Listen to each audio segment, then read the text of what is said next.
Welcome back to the second episode of Carry On Promoting with me, Simon. And me, Giles. Yes, thanks for listening in to the first one. Yes, all seven of you. Yeah. Well, I think it went pretty well. I suppose we wouldn't be here otherwise doing another one if it didn't, I suppose. Somebody actually listened, so... yeah, and watched actually the YouTube and one. Watched, yeah, the YouTube thing, which, was good. yeah, took a bit of time, but yeah, it's glad Hot in the mic. We didn't hear back from the big man, did we? We didn't, No. Either good or bad. No. So... Maybe didn't know if he gave it a heard it yet or whatever, but sure, not to worry if he didn't.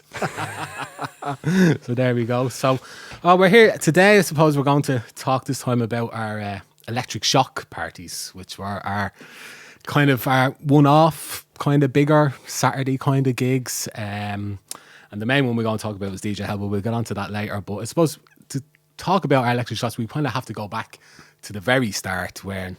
Before we did the weekly club on the Thursday, we did a few, I suppose, electric shock parties, one-off parties under just electricity names, and that was, I think, 2002, which is... Was that the first one? That was the first one in the music centre, and that was like, 20 years ago next year. Jeez, we'll have to celebrate in some way. Me, you, and Alan Carberry. Yeah, Alan Carberry was on the team. The Pete Best. The Pete Best of Electric City. Yeah, well, he did see sense after a few gigs and jumped ship. So he got out while the going was good, you know. After the Basic Channel debacle, I think, was it? Well, maybe, yeah. But our first gig was The Hacker and Percy X, who our younger listeners might know as Edit Select.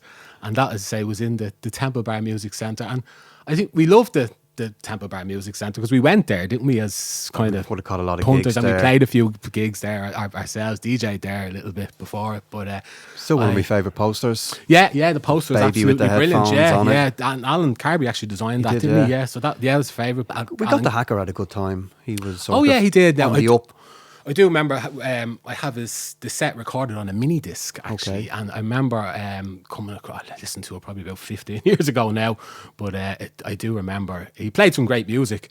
But I do remember his mixing sounded like he was falling down the Eiffel Tower with a deck in each hand. Now it was, it was needed a bit of work. Tough going at times. So I think he was early on in his DJ career, yeah. you know. But he ended up coming back a few times now. Oh, we did. Michelle, yeah, we did milk him a little bit. Yeah, but and Percy X, and he struggled to play actually that night because he had food poisoning. So we kind of had to drag him from the hotel room to get him to play for the last hour. But I think it was overall a good night. We didn't lose money, I don't think. No, so we went on. We did a nice another surprise. one. I think then for our second one was New York techno legend Damon Wild. They went with America. Yes, the first lady of Irish techno, America Art.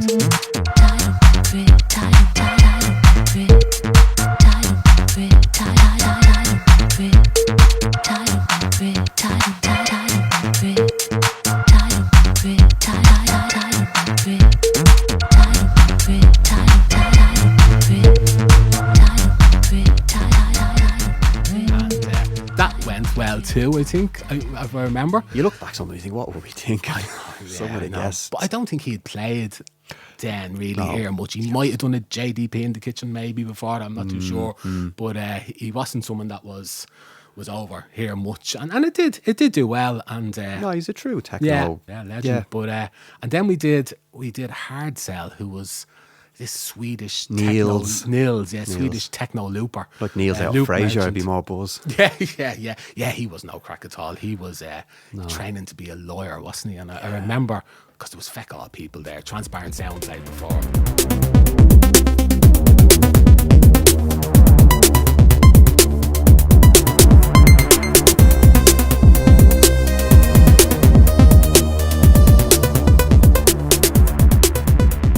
Lovely guys down. Yeah, they were great. Brighton I think it was geezers. just Arson DJing, I think, at that maybe. Did they do live? I think it might have been just him DJ. Anyway, don't think we didn't have that on the poster if it was. No, and certainly not. Those posters were hopeless. I'll never forget them. They were like photocopy jobs, weren't they? I remember once they just colouring them in with a highlighter pen after we bought them photocopied from Reed's. Remember back in Selecta colouring them in, like, oh, these are shite. We better make them yellow. Designed on Microsoft Paint. But that was a shit gig, and because I remember Neil's hard sell he wouldn't even get on because he wanted half of his money to play because he was training to be a lawyer at the time, and he was like obviously thought he was a lawyer already, and he was looking for half of his fee before we get. And we were kind of looking, like, there's nobody really here. Like, I don't think you're going to be missed, really, you know. So we didn't do great on that gig, and then we kind of put all our eggs in the basket, and we did one more gig before we started the club, and that was the Advent and Scion. yeah, who around that time had the release out on base. They did the Prosec Basic Channel thing on Tresso, yeah. where they took all the Basic Channel catalogue, and it was DJ Pete and Rene, yeah.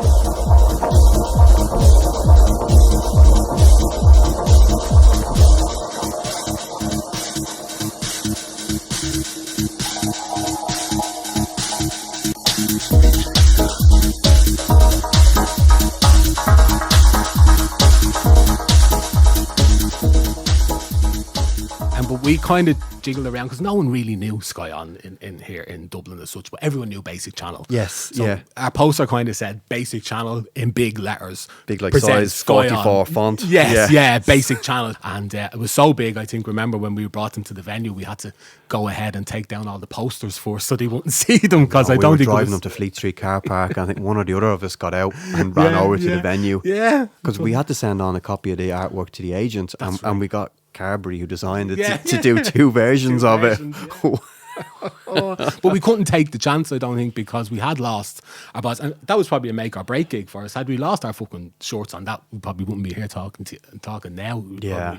So, but then after that, we didn't do any more then, because the club had started, the Toursday Club, and then we kind of too busy, concentrating, getting that up and running, and concentrate. And then after a while of having that up and running, some of the acts that we would have played there, like the Hacker and maybe Robotnick, they were starting to get offers and to be booked by other promoters in Dublin, and we were kind of said to ourselves, sure, we might as well do it ourselves, if rather than let kind of someone else do it. Do the occasional big gig here and there. Yeah. So that's where we came up with the electric shock idea, and we went back to the music centre, which was at the time one of the few venues in Dublin that you could just go in and kind of hire, couldn't you, really? Do you know what I mean? Like the Red Box was a bit of a closed shop, the Academy kind of the same. There wasn't as many places as open to newer promoters. They'd rent it out to any half-wit like us. Exactly. Just take our money. Yeah, exactly, So, but we did some great gigs in the music centre, and I loved the music centre. I loved playing in it when I was DJing before we started the nights. I loved it just as being a punter in it. I loved that kind of just the square room. It was very kind of techno. It was a bit drab. It was a bit dingy. It was a bit, the sound was never amazing in it because the location. It was always a little bit tricky to play sometimes. But there was definitely something I liked about it. And once I went to the Button Factory, I didn't really care about the venue after that again. Yeah. So, but we had some great nights there. We had a Green Velvet springs to mind. The first time we had him play, that was after Daft Punk out in Marley Park.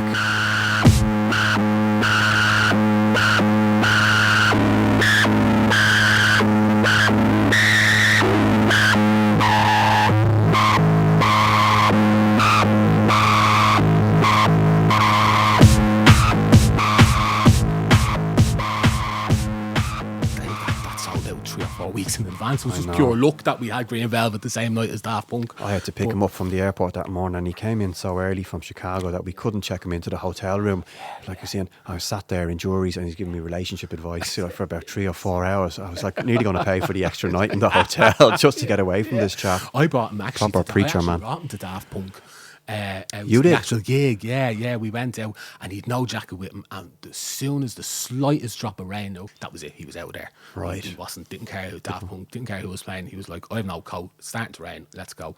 So that was it. Yeah. So that was a good gig. We had Dr. Electrolux.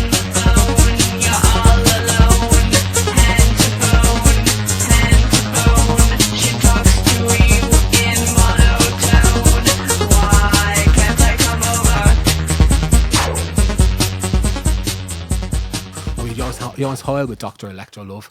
I'll never forget Dr. Electrolove. We brought him after the gig to sent him into the Spar on Westmoreland Street, wasn't it, to buy a packet of smokes dressed as the Dr. Electrolove, and he got some sight in the shop when he walked in. There was some heads turning, but I remember that. We had Speedy J a couple of times, Johannes Hoyle, we had Liebing, we had Rush, we had Hardfloor. I never forget the time we had Hardfloor. Brought them in. It was like that was early in the day, and I just thought they were staying in the juries down near Leeson Street for some reason. So we got there, and just about, I had a Mitsubishi Star at the time, same car I had with Houghton, and it was great because it was kind of big, and I was able to put one of the seats down, and you could fit loads of stuff in it. Because come on, Hardfloor, they'd more fucking gear than Ballymun, you know. They were like Mitsubishi as well. Yeah, it was a Mitsubishi promoter raver car. Yeah, motor.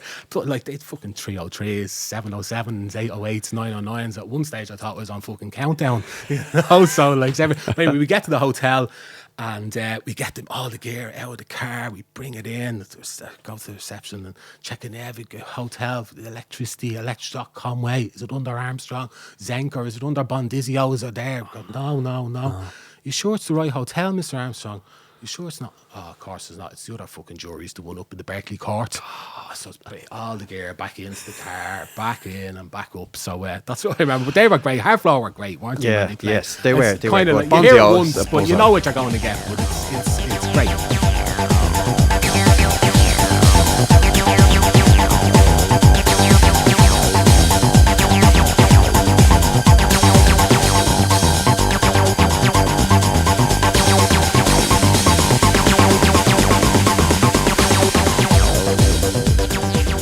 And we had them, and we had good times. I think the Electric Shocks, they all kind of went well in the music centre. Yeah, I think that's it. The techno was big at the time, wasn't it? Yeah, the people we were booking was new. Yeah, and we used to enjoy putting acts, like doubling up with the guests as well, and kind of seeing who would match with who, or someone that'd be the same but still being different enough to kind of get a different type of crowd in. But the music centre was always great for getting walk-in trade as well. There was always the middle of town, people floating around town, somewhere to go, going in. Yeah, it always kind of helped us, I think, a bit on some of those nights, you know. Yeah, the walk-in. So yeah, the walk up. Yeah, the walk up. So that was great. But then all good things must come to an end, and then they went to become the Button Factory. So is that why we stopped doing it? It changed to be doing it, and there was nowhere really else, only the Tivoli that we could have gone to, and off we went to the Tivoli, and that Tivoli, didn't really. The Tivoli was tough going then. It was it was much big, because the acts we had for the music centre, they were perfect for it. Do you know what I mean? Like it was 500-600 people. Yes. You know, it was grand. You go up to the Tivoli, it's now 1,300 people. It's in a shitty part of town. Who was up there? Were Influx still doing stuff? No, they were finished, were they? Yeah. It's like the Tivoli, it was a graveyard for many a promoter, and we were no different really in the end. No. We probably did about 10 gigs up there, and I definitely lost money on 7 of them. Do you know? So it was a money pit, because you're up there. It's double the size nearly in the capacity as the music centre was. It's out of town. There's no walk in, and plus the competition was tough because you had the Red Box still going. So like we could never get the Garniers or the Mills or the Clarks. Not that we even ever wanted them in any way, but we couldn't get them if we wanted them, and they were the ones that we'd fill there. Get the odd one of them over Thursday night, but spinning them a story. But Saturday night, forget about it. Forget about it. You know, so we were there like a championship team, like who got promoted a bit too soon. We're like Norwich, and we're going up just to sing. We need a 12th man here. Where are you? Where are you? Let's be having you. We did have a few good nights up there. I remember Derek May, when it was just him on his own, and that did very well for us. We had DJ Funk up there. I remember that. That was mad. He was crazy guy, wasn't he? He was. He's the real deal, that man, isn't he? Like, and I don't know whether he wanted dancers or the security were trying to push dancers on us, but there was 2 dancers there, and I don't know if they've ever danced in their life. Like they were just. They were nervous getting on stage. It was, I was like, I just remember him, because I think he was over early. Was he maybe there the night before? Did he do the Thursday night? Did he do the disco set? That was Rush. No, Funk didn't do anything else. It was bad enough just to get Funk over for one gig, because he's a reputation of not being showing up and stuff like that. He's pure ghetto vibes, and and I just remember him that night just having a bottle of vodka at all times. Anytime I saw him that day, they even just seemed to permanently have a bottle of vodka. Yeah, he was just drinking it neat from the bottle. Yeah. But I remember when we got to the club and he was about to get on, he forgot his CDs. So it was like, okay, into the car. Okay, let's go back to the hotel. Get the old CDs and go back up and play. And he was already meant to be on now at this stage. So into the car down, and we shot down into Temple Bar. There we were at the hotel, opposite the Thunder Road there. Fleet Street Hotel. There, and we're like, I'm looking at Dan. We're both looking at Funk. He's looking at us and saying, come on, will you go in there and get your CDs? You're meant to be on 5 minutes ago. And Funk's just looking and goes, that's not my hotel. No way. Oh no, we've done it again. Deja vu all over again. So we was meant to be up in the one in Stephen's Green, which is where he was staying, and we went and got him, and we got him up, and he played, and it was a good night. I was never really a big fan of that kind of music. I think Technasia played at that one as well. I think, Yeah, Charles Sieglin. Yeah, Charles Sieglin was good. And Funk used to sell a lot of his records in Selected though, like those DJ Funk anthems, like they would shoot out the ball.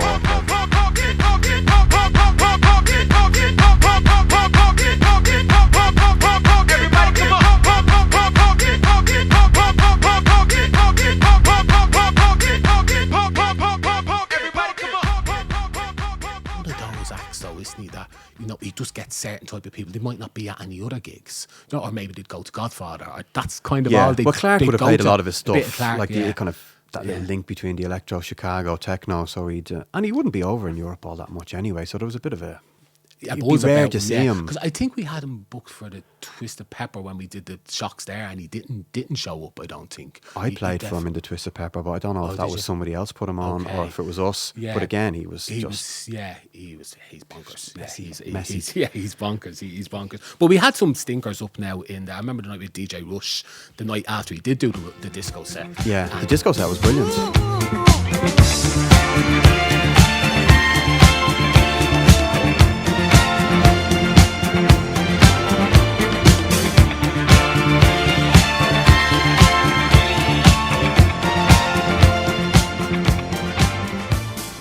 Gig in the Tivoli was like 200-300 people in a place that holds 1,200, and he's just playing Taliban techno, hard fucking trance to nobody really, because it's like having 30 people in Wax, or 20 people in the Metropolitan. 200 people up in a venue like the Tivoli is nothing really. It's brutal. It was brutal. This is the end.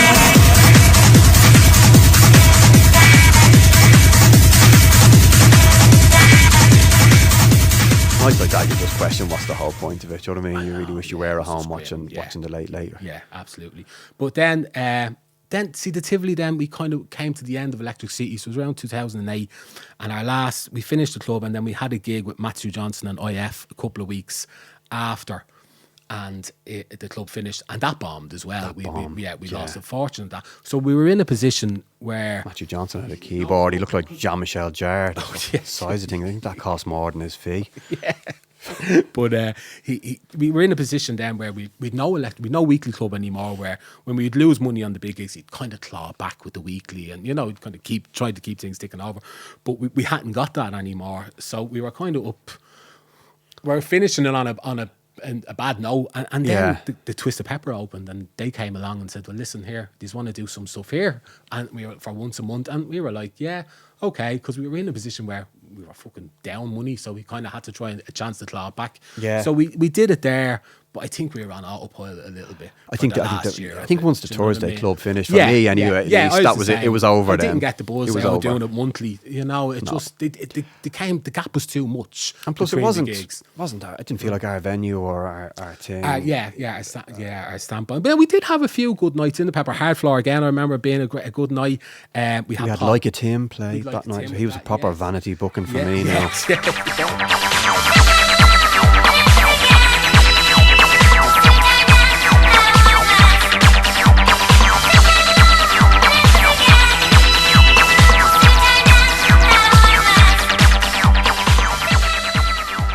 Did we have a Ghost Sub play at one of them as well? We did, Ghost Sub and Jimmy Edgar. Again. We had, I think, Legovell play one. We had Paul Kalkbrenner play, which was his first time over in Ireland, which was a bit of, because he kind of went to be a mega star. Not because of us, but because that, I remember I don't know, you never know. He surfed into the crowd that night, and so you meet them on the way up. And you beat them on the way down. Yeah, beat them on the way down. Him on the way up.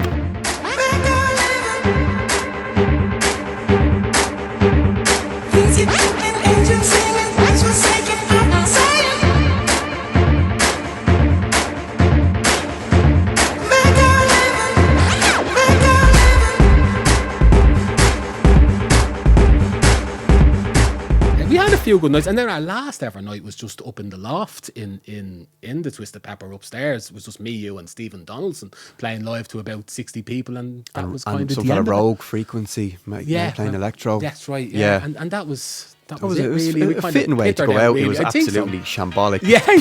Ending was just Like the baby came in. perfect. Yeah,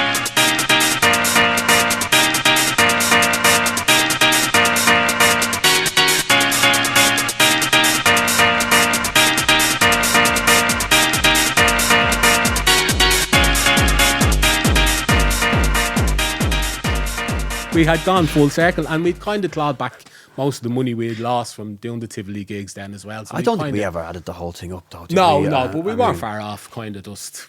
I remember looking at those electric shock gigs, and you're looking at it, you think, right, what happens if we sold out all these gigs? You know, you start getting ahead of it. Right, what'd you do there? Oh, we'd make thousands. This would be amazing. Half spending it, right, going on holidays. And Yeah. We just never even got a caravan down in Cortown for a weekend. No, what happens if we sell 1,000 tickets for Rush? Imagine, imagine proper fools and horses barely stuff. sell 100 tickets. Yeah, this time next year, Rodney. Yeah. Stop. I think there was. But we pick on one of those nights and talk a little bit more about it now. Is the night that we had DJ Hell play. Yes, big football fan.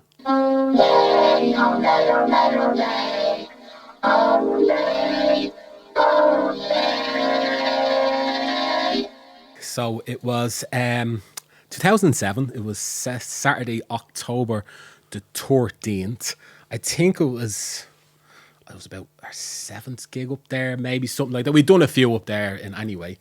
And on the lineup we had Dan Power playing the first hour, designated Danny, as I say. He was great help to us over the years with lifts and helps and out, and a wonderful DJ as well. So he was on the opening play to nobody slot that we've done ourselves for many a year. That we used to love to do. That was the best one. Get out of the way.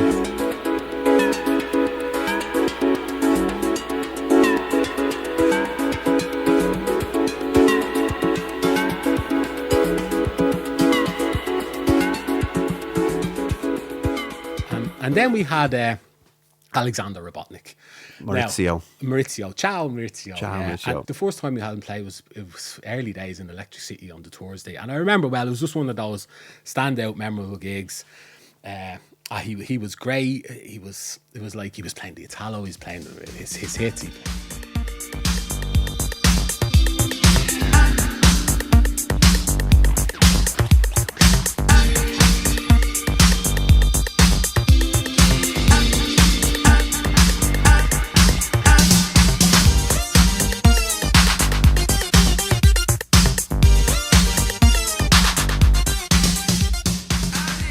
He had his little keyboard. He was doing some vocals. Yes, smoking and it away. was a novelty as well, wasn't it? People they saw him there as this older kind of man, and It he's was amazing. dancing. Again, that was one of those sort of, for me, vanity Yeah, gigs. but- I was like, here, we're doing this. And I think the agent EPM had just announced him. I was like, no way, is this fucker still alive? This is all right. We've got to book him in, thinking there'd be just me there and a couple of others. But Yeah, well, it wasn't far off that, because it wasn't. We lost a little bit of money on it, and it was. I don't think we even had 100 people in that night he played. But it was one of those gigs. Everyone that was there loved it, and you got the sense on the night that everyone that there was going to tell a friend. Yeah. And we knew that he was brilliant that night. But then every time we had him play after that, he got a little bit worse and a little bit worse.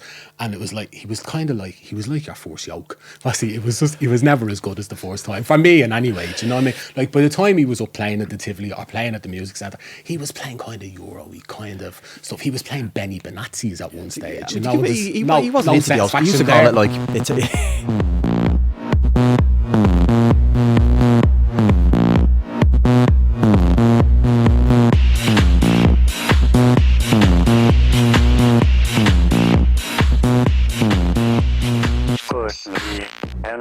we used to call it like it's Italo Cementi. Used to call it. He says, "How can you dance to this? It's like dancing in cement." So he's trying to stay up and do new stuff. You respect that, but I mean, I think we wanted him to be how he was in '83. Yeah, exactly. Or even the first night Electric City, but it just never really panned out like that. No. But then again, he did play the last night of Electric City, the night that to this day I still hate, you know. And but he played the last record of Electric City that night as well. He did, yeah.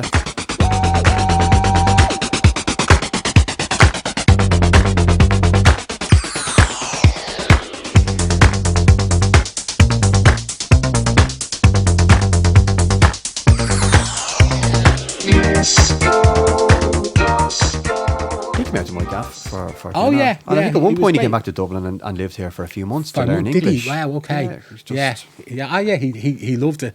And but I didn't love that last night. No, it was like No. you were talking about Houghton the last time about hiding and just not wanting to be there towards the end of it. I was just like that from the whole night. I hated playing. I hated just being in the room. I think I spent more time out in Dan's car in Jury Street car park, you know, like more bags than Louis Vuitton, you know. I just did not care, did not want to be there. And any time that I was in the venue, it was just, I felt like I was at my own funeral or something. I was just had this horrible. Now you played a great set that night. I enjoyed probably it, actually. Just, Won yeah, a few yeah. times, And the Lord Mayor gave a speech as well, which was great. He did. And yeah, and you know, and it was I suppose a good end for it, but I just couldn't. Why did you want the club to go on? I know, no. I just, it was just that night. I just didn't feel as well. It was upstairs in Wax. No, the club had ran its course at the Yeah. where I live in Paul. It was a bit too much for me to be kind of doing it on my own. And half the buzzes we were doing it together as well. Yes, do you know what I mean? No, and there definitely was the an right element time. of George Best to it too, of kind of going out at the top. Do you know what I Yes. mean? So I didn't mind that, but just the night I didn't like that room. It was like glorified function room. It was upstairs in Yeah. Wax because there was like rats downstairs in Wax at the time. That's why the venue was closed downstairs. Yeah. So it wasn't a room that I liked at all. As I say, it was like a glory, like a fancy function room. It didn't really do, and it was so warm in it as well. It was a sweatbox that night for some reason. Yeah. Yeah. And I never. No, I mean, I didn't like all the some of the things I liked the best about the clubs where you just hide at the back of the room and you'd be left alone. But there you couldn't. Everyone was this and this, that and the other, and it's just not for me. But Robotnick, he was part of election, and I think when he finished, he still used to. I think he played for Bonnie Tyler for a little bit after He played that. one of and those he did. outdoor festivals. Yeah, was it he the Garden played. Party Yeah, or he something could have. like Yeah, that? as well. Yeah, so Yeah. he did well. We did. I suppose you could say we broke him here, and he did well out of it. Hell, you know, he never really played over here all that much. You know, he's a bit Did a like couple of Ultramax, didn't he? he did an Ultramac with Weatherall in the Music Centre around 2000 maybe. Then I think he did something in the Red Box around 2003, 2004 with like, I don't know, fucking T-Schwarks or fucking Mandy or some shit like that was on the bill with him, I think, around then. Yeah. And then it was us in 2007. And then I think he played after that once more, maybe for like a big disco Conor Feeney Yes, night. So, in the so that's, Pepper. yeah, and that was like probably 2010. So like that's kind of 4 times in a decade. So for fuck's sake, Dave Clark would be playing over here 4 times in a month. Yes, Do yeah, you know what I yeah. mean? So he's not someone that he's big in Basel, but not in Ballyfair. Yeah, he played- yeah, yeah. you know. So he was and he's expensive as well. Do you know what I mean? And He doesn't go out for cheap. No. No, So do you know what I he's mean? So proper- then to justify Bavarian, Bayern Munich, 5 Series, BMW, like he's proper. Yeah, he's GQ man dear, yeah, you know. But what we attracted us to him big time is the football, you know, because we knew that he's football mad. We're football mad. We knew he was football mad. Bayern München unschlagbar. Bayern, Bayern München unschlagbar.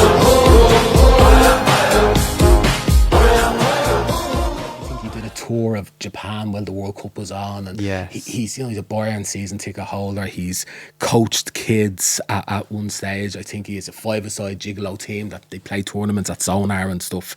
And so he's football. He is football mad. So in that way, he was the dream guest for us to get him over. And how we got him over was the carrot at the end of the stick was that night. Ireland were playing Germany in a qualifier for Euro 2008, and the Germans just needed a draw to get through, and that's what happened. So they were up against it. Yeah, so they were up against it, and I think it was a Steve Staunton's Ireland around then, so you can imagine. You had the tickets, and that was what we dangled him over. And I can't say it was a came memorable out- game. I mean, No, I've gone to no. Ireland matches 30 years. I say I can count the fingers of one hand the games that I can walk out like thinking, or that I can look back on and go, oh, that was a great memory. Yeah. But no, that wasn't. And that wasn't one of them. No, but it was in Crow Park though, which was a little bit of a special occasion because you know the Aviva must have been being built around then. Yeah. And so so we got that's what kind of got him over. But he wasn't the first. Well, I think it might have been the big whack of cash Cash we as paid him as well. he I'm not was sure if the thrill, thrill yeah. of seeing Yeah, well, but it did kind of help, because I Staunton's think we had Ireland offered was, him the big whack of cash before and he had said no, so it was We something might- that yes, it might have kind of been an got extra the deal, angle. as they say, over the line. But he wasn't the first guest we've had over about was into football. Marco Prasorani was a great Juventus fan. We had loads of talk with him. Even though he's a Roma, Yeah, Roman. guy, yeah. Kalkbrenner is another Bayern fan. Billy Nasty, like myself, is an Arsenal fan, but I never really got to talk much Gunners with Billy Big Boots, so that was good. Kirk DeGiorgio was an Ipswich Town fan.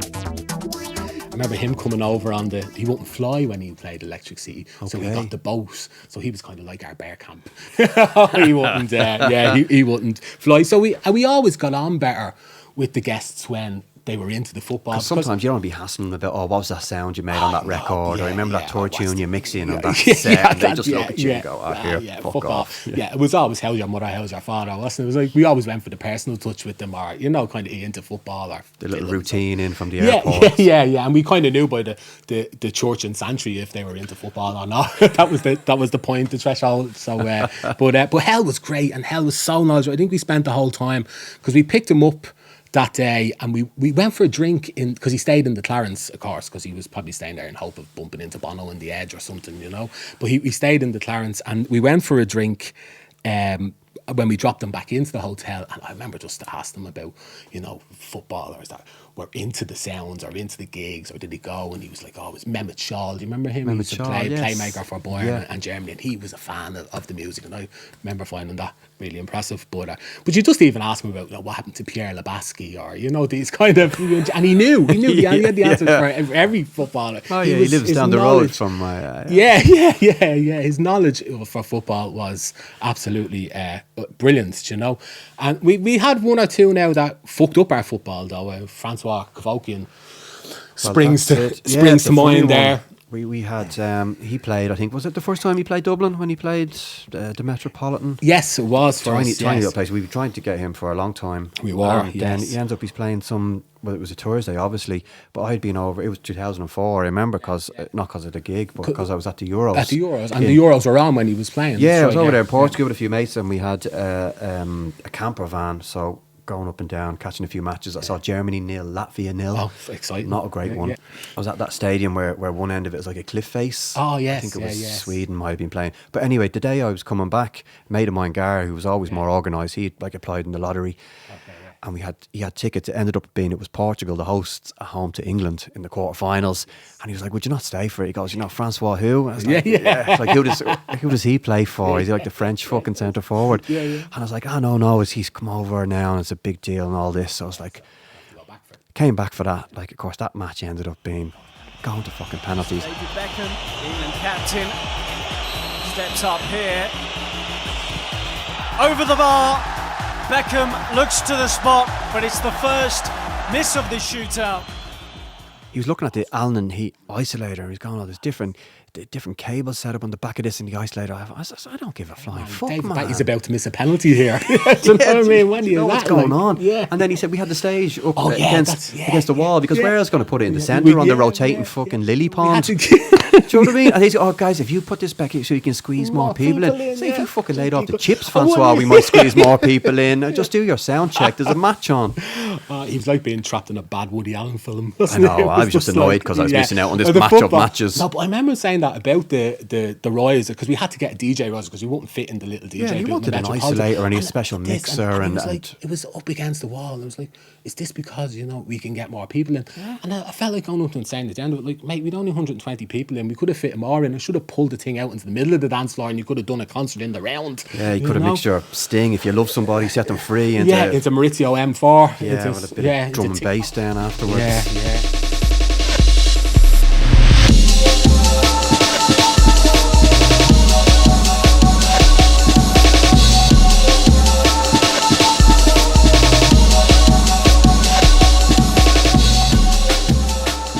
So he wasn't a football fan for us. No. So there it is. But So- no offense, Francois, if you're listening. Yeah. Have some, Yeah. a few good things as well. to be fair.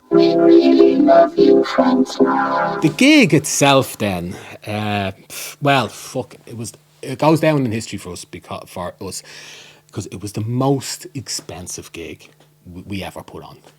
Yeah, but straight, hell was like something like $6,000, yeah. And then we thought we were great getting them over for the match. The match ticket was about €40. Yeah, that's it. But then getting them over the match, we didn't really think that half of Germany's trying to get home from the match the next day. Do you know what I mean? So the flights are going to be Annie's business class flights. Yeah. Annie had a manager. Like, I think the flights are something like fucking $3,000 nearly or something for him. Then you had the venue hire. Then you had Robotnick. Then you had blah blah blah. Before you know it, we were kind of up at about fucking $18,000 just to put the gig on. So you're dividing 20 odd quid into that. And he's not even taking, like, we're trying to just filter over, go, oh, don't worry, for you, no Ryanair. Lovely flight from Aer Lingus. And they go, no, Aer Lingus, Ryanair, it's all the same. Yeah. Lufthansa, and that's it. And I think the flights were so expensive, but I do think we even had a flight share with him that weekend with someone else, and it was still that crazy money, you know. Clark came on his own plane one time. That's right, yeah, we picked him up. I think he was doing gigs in Cork or Belfast that weekend as well. Separate airport out of Dublin airport. They shared it. So the pressure was kind of on us. It was very much like when you're going and putting on a gig that's for $18,000, you only get $10,000 that back, you're in big fucking trouble. Do you know what I mean? We were just projecting, we'll sell it out. 1,200 tickets. We weren't thinking about the downside. We were gone. It was definitely the last days of the Electric City Empire. But I remember being at the side of the stage early, and the manager showed up. Robotnick was on, and Robotnick, I think, was on earliest, maybe 11, half 11, and he was playing, and it was like, it was slow filling up, and you're going, oh, is this not going to fucking fill up? We are fucked here. And I must have been just like, I say, gloomy, sitting at the side of the stage, and Hell was there, and Hell's manager, he came over and he said to me, he says, oh, don't worry, he says, tonight, Hell, he played for 5. And I was like, oh, okay, yeah, oh, that's great, yeah, great. Now, he was meant to play for 6, that's what was in the contract when we meant to play him, but it was the difference in us losing, $2,000 instead of $3,000, and it was a super, super nice gesture from Hell to basically knock $1,000 off the fee, which he didn't have to. No, maybe just high on Germany qualifying for the Euros. Yeah. Well, he certainly wasn't high on the champagne we got him. That's for sure, What do you mean champagne? Everyone drinks Guinness over here, mate. Champagne, nobody drinks that. It's all Guinness, Tesco Cava. Tesco Cava, yeah, but he wasn't, now in fairness to him, he wasn't the first that had given us back money over the years. I remember Steve Rackmond.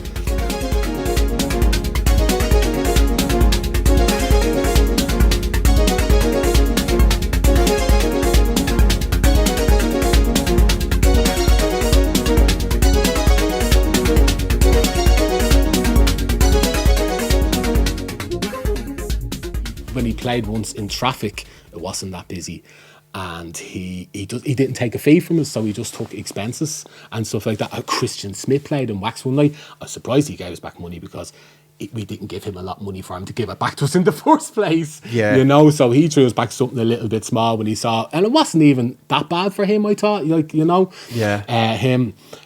Ben Sims was another one in Wax that we probably paid over the odds for because his agent is a little bit of a tough cookie at the time. Yeah. But he was another one that, here you go, lads. Lovely guy. Absolute. Great DJ. Absolute brilliant. Amazing. Yeah, the best. Top class. DJ Rush, when he played the disco set that time, after we had him up in the Tivoli the night after, he didn't charge us for the disco set because we had lost our fucking bollocks on the big gig on the Friday night.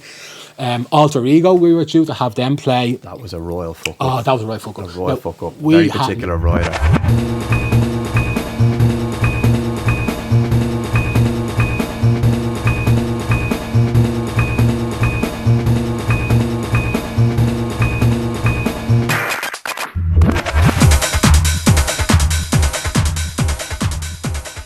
Looking for a keyboard called an Ensonic, I don't know, fucking space station or something, yeah. With a SCSI port. With a SCSI port. Now, I thought a SCSI port was like somewhere that, they brought the drugs in a harbour in Holland. You know what I mean? Like, that's what a SCSI port means. Yeah, SCSI port. That's what I thought. But they were on the plane over to do the gig, and we still hadn't got the fucking keyboard. And it was like they're in the air, and we still don't have it. I think we had one without a SCSI port, but we just thought, what does that mean anyway? I don't think we even knew that. We got the SCSI, we got the one on the day. John Hussey got it first, late that day.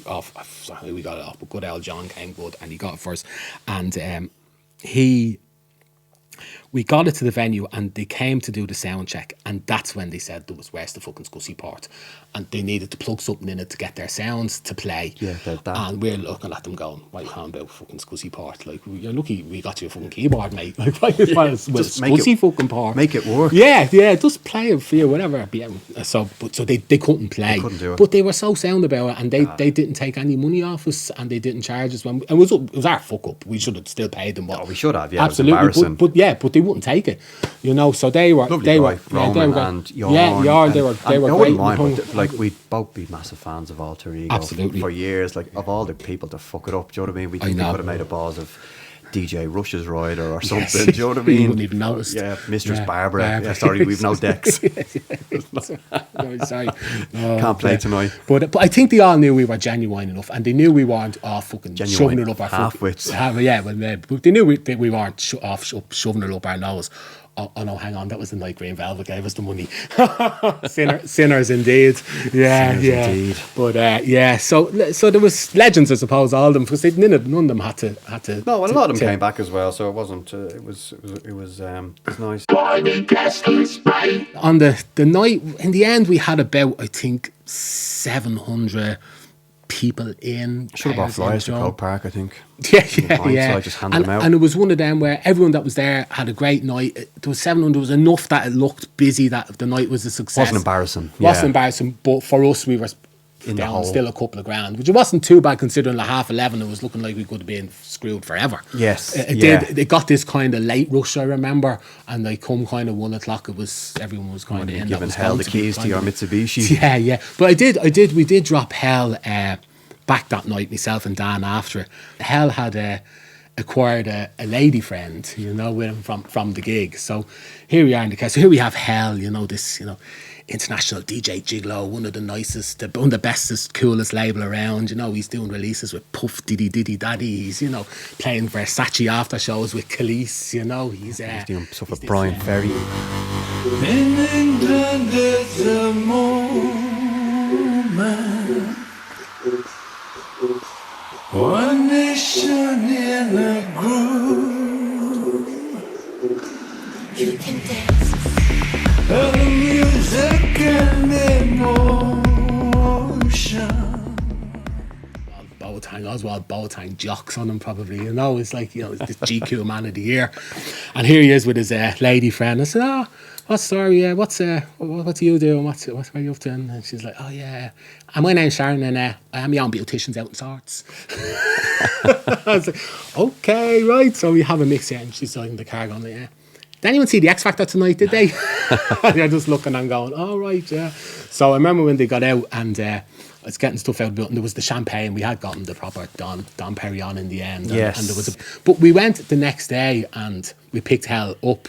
And Who did? I don't think I did. Me and Did I? Dan picked You him and up the Dan next did. day, yeah. And I remember saying, "Oh, how did you go on champagne last night?" And he said, "Oh, when I got to the room, the girl, when I went into the toilet, when I came out, the girl was gone, you know." So maybe that was just his way of being a gentleman now. I don't know, but I'd like to think that maybe when she got to the room that, you know, she wanted to watch the Extra Factor, and Hell was a bit more of a Germany's Got Talent man, you know. So and that's how it fizzled out. But yeah, I remember it was quite the meeting of minds, I would say. Yeah, Sharon from Swords and the international GQ And man, Helmut from Munich. yeah, you know. So, but I don't really remember much of what they played that night.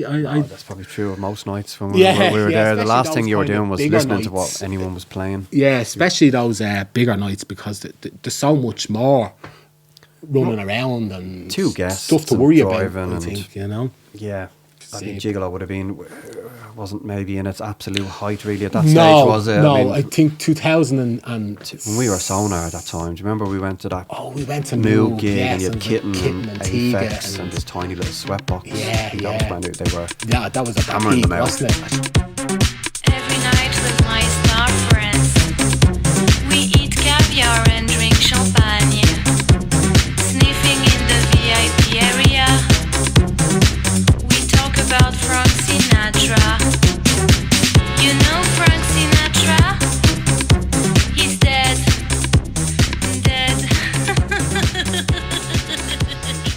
Doppler effect. They were just churning it out. Fisher Spooner. They went huge for a couple of years. Was that Electroclash Yeah. thing was just huge Like, at the time? by the time Right. 2007 had come around, it was like, you know, Kevin Gorman and Jamie Anderson were putting out stuff on the label. Do you know what I mean? No disrespect to them, but No. it's not, you know, it Is was it still on the go, is it? So I think the last few releases have been kind of a lot of Hell's own kind of bits and bobs and Right. remixes he's done, and definitely not as prolific as it was. But then again, it's going on for 20 years, isn't it? Do you know what I mean? So how Was did Disco B his label too? As I always well, thought you'd it think they was, were like, that was like the more serious label, wasn't it? A lot of Pulsinger and IF and just heavyweight stuff on it.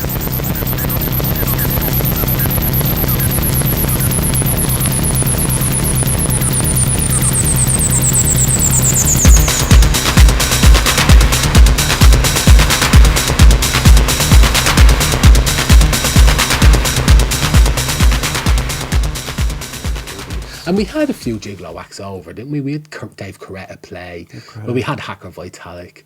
Or we had Terence Fixmar play. He had a few big ones on. I never forget when he played the Electric City, the club, man. His set had like more breakdowns than the AA. Just stuff break this man forever and ever and ever.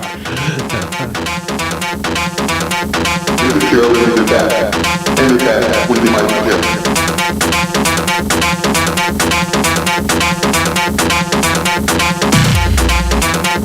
Do you feel like? But we played with Hell then at that big disco night a few years later. We played downstairs with That DMX Ed crew. DMX crew, DMX, yeah. And Hell was on upstairs, and again that wasn't that busy. It was just like He's a funny one, isn't he? Yeah, Like he can go to Augsburg and probably get 4,000 people. yeah, but he couldn't seem to kind of do it here to the scale that even Sven Vath could do it here, or you know what I mean. He just sometimes when they're more continental DJs, when they come to Dublin, it's such a UK kind of market, you know. In the same way, the likes to say, you know, Billy Nasty might not play much over in Germany, but he'd be playing 6 gigs here a month at that time. Do you know, it kind of worked maybe both ways a little bit. Do you know, there's certain DJs that were just big here and huge here, and that was their kind of bread and butter. Hell wasn't one of those DJs. No, he and wasn't. there wasn't enough of a buzz when he came over to kind of, you know, Probably because he could have didn't been play with here the right enough. promoter behind him, maybe. Maybe or, he might have got a few. Now, we did have him booked to play at our 5th birthday party, because we did get on very well with him, and he was up for it, and we had a connection then with him, and he was coming back to play in Wax. So I don't know if you remember when we were doing our 5th birthday party, we did it a couple of parts. So we did the Advent and Chris Liebing in Wax, which was just absolutely mad. Yeah, mental. I don't know how we pulled that one off. I remember Chris Liebing saying he hadn't got paid that little in about 20 years. So, you're here now, aren't you? Too late. So and We the put the two of them Advent on in the same night. In the same That's night. ridiculous. Yeah. I remember In putting Wax. Leaving on there one night and there was a queue.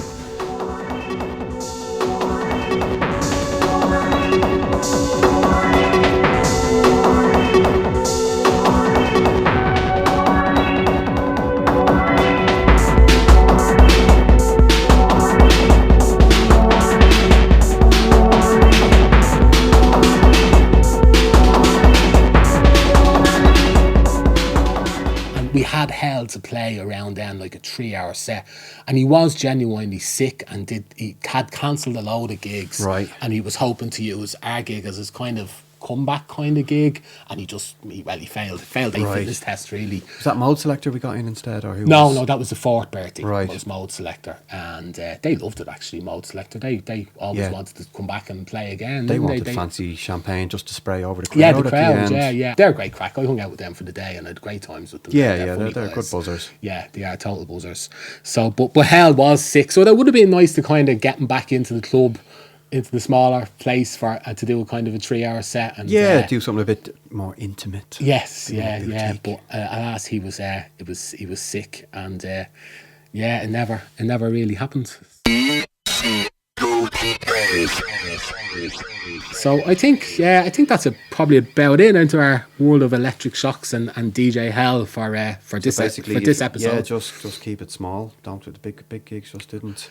Yeah, well, they did all right in the first They few weren't always years, better, I were thought. they? Huh? They weren't always better. I thought No. we kind of got carried away. It's a bit like No. bigger isn't. If you want to do gigs in the Three Arena, you have to sort of be booking Jenny Green and the 2FM Boy Slim. orchestra. Do you know what I mean? Yeah, Is that what yeah. you want us to do a big gig? Yeah. It was I definitely think we were out of our depth in the Tivoli when we went there. We just hadn't got the acts to fill a kind of a we ghost hadn't venue. got the ammunition. No, we definitely hadn't got, and we needed maybe something like the Red Box to be closed or something while we were there, where we could poach a few of their acts while it was closed, like we did with Horton. A stroke of Do good you know luck, what I mean? yeah. But you see what happens with like something Yeah. decent goes up like District 8, they made it.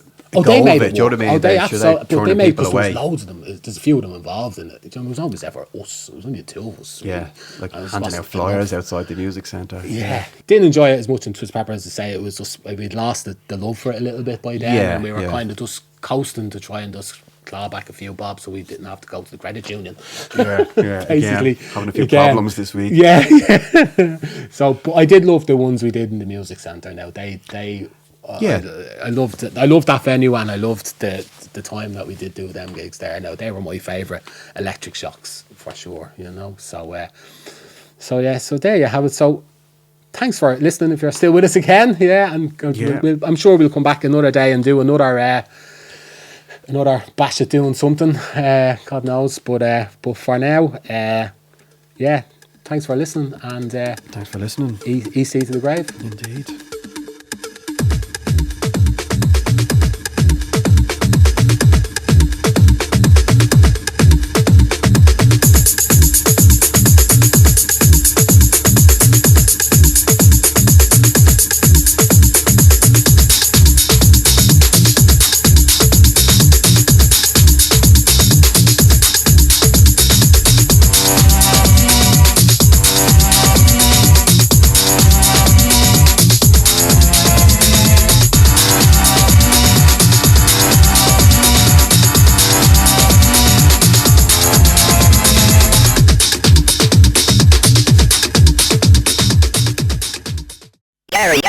Shambolic.